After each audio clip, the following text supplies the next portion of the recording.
Commentaire de saint Thomas d'Aquin sur l'Évangile de Jean, chapitre 12, versets 31 et 32 suite. Le jugement. C'est maintenant le jugement du monde. Mais s'il en est ainsi, pourquoi donc attendons-nous que le Seigneur vienne une seconde fois pour juger ?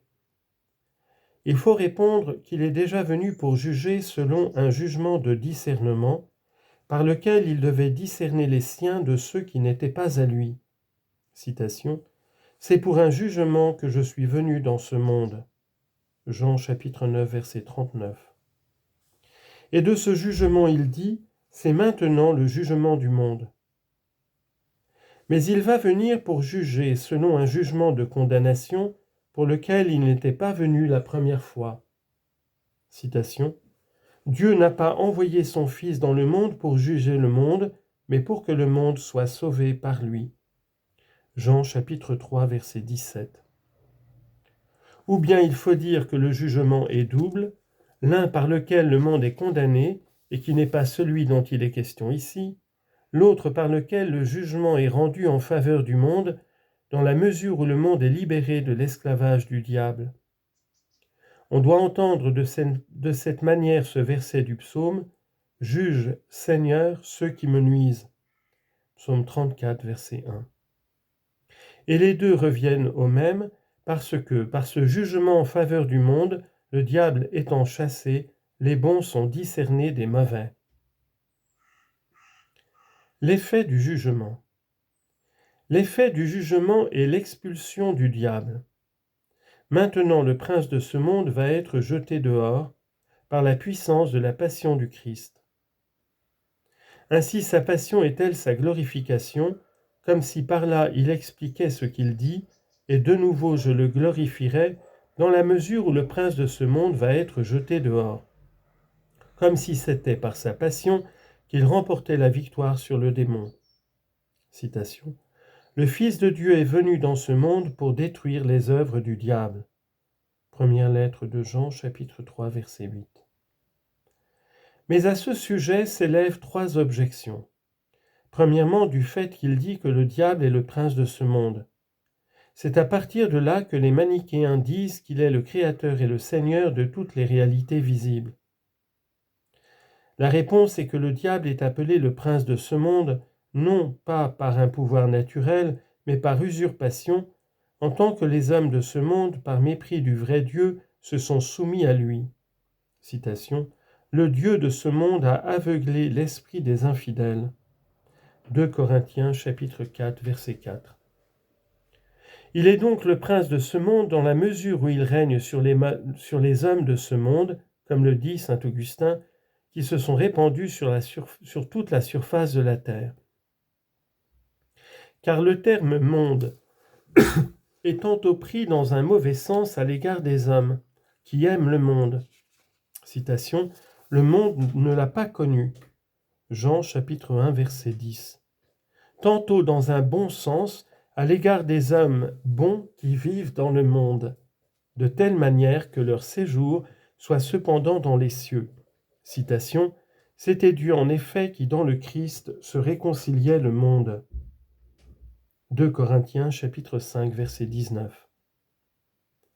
Deuxièmement, l'objection porte sur « va être jeté dehors ». En effet, s'il avait été jeté dehors, il ne tenterait pas à présent comme il tentait auparavant. Cependant, il n'a pas cessé de tenter. C'est donc qu'il n'a pas été jeté dehors. À cela, il faut répondre, selon Augustin, que bien que le diable tente les hommes qui ne sont plus du monde, cependant il ne tente pas de la même manière qu'auparavant. Car alors il tentait et régnait de l'intérieur, mais par la suite de l'extérieur uniquement. En effet, aussi longtemps que les hommes sont dans le péché, c'est de l'intérieur qu'il règne et qu'il tente. Citation, « Que le péché ne règne pas dans votre corps mortel, de manière à obéir à ses concupiscences. » Romains chapitre 6, verset 2. Ainsi, il a été jeté dehors parce que l'effet du péché dans l'homme ne vient pas de l'intérieur, mais de l'extérieur. Troisièmement, l'objection concerne l'affirmation « Maintenant le prince de ce monde va être jeté dehors », ce qui semble entraîner qu'avant la passion du Christ, il n'avait pas été jeté dehors, et que par conséquent, puisqu'il est jeté dehors au moment où les hommes sont libérés du péché, alors Abraham, Isaac et les autres figures de l'Ancien Testament n'ont pas été affranchis du péché. Il faut dire, selon Augustin, qu'avant la passion du Christ, il avait été chassé de personnes singulières, mais non pas du monde comme après. Car ce qui a été réalisé alors chez un tout petit nombre d'hommes, on reconnaît que maintenant cela a été réalisé par la puissance de la passion du Christ pour les nombreux et grands peuples des Juifs et des païens convertis au Christ. Ou bien il faut affirmer que le diable est jeté dehors par le fait que les hommes sont libérés du péché.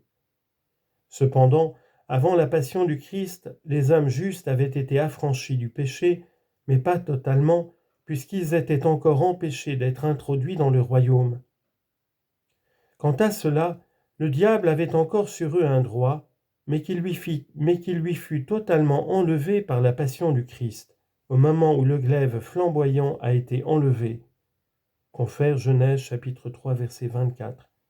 Quand il a été dit à l'homme, « Aujourd'hui tu seras avec moi dans le paradis » Luc chapitre 23 verset 43. Le mode de la glorification. Et moi, quand j'aurai été élevé de terre, j'attirerai tout à moi. Le mode de la passion est par exaltation. À ce sujet, il faut savoir que Chrysostome utilise l'exemple suivant. Prenons un tyran qui aurait eu l'habitude d'opprimer ses sujets, de les frapper et de les jeter au fer. Si ensuite, poussé par la même folie, il traite de la même manière un homme qui ne lui est soumis en rien et qui l'emprisonne, il doit à juste titre être aussi privé du pouvoir sur ceux qui lui étaient soumis. Et c'est ainsi que le Christ a fait contre le diable. En effet, à cause du péché de nos premiers parents, le diable avait un certain droit sur les hommes. Aussi pouvait-il en un sens sévir contre eux d'une manière juste. Mais parce qu'il a osé tenter des choses semblables même contre le Christ, sur lequel il n'avait aucun droit, le tentateur, en attaquant celui sur lequel il n'avait aucun droit, comme il est dit plus loin, a mérité d'être également privé de son pouvoir par la mort du Christ. Et c'est bien ce qu'il dit, « Quand j'aurai été élevé de terre, j'attirerai tout à moi ». Par là, il montre le mode de sa mort. Puis, l'évangéliste explique ce que dit le Christ, or il disait cela pour signifier de quelle mort il devait mourir.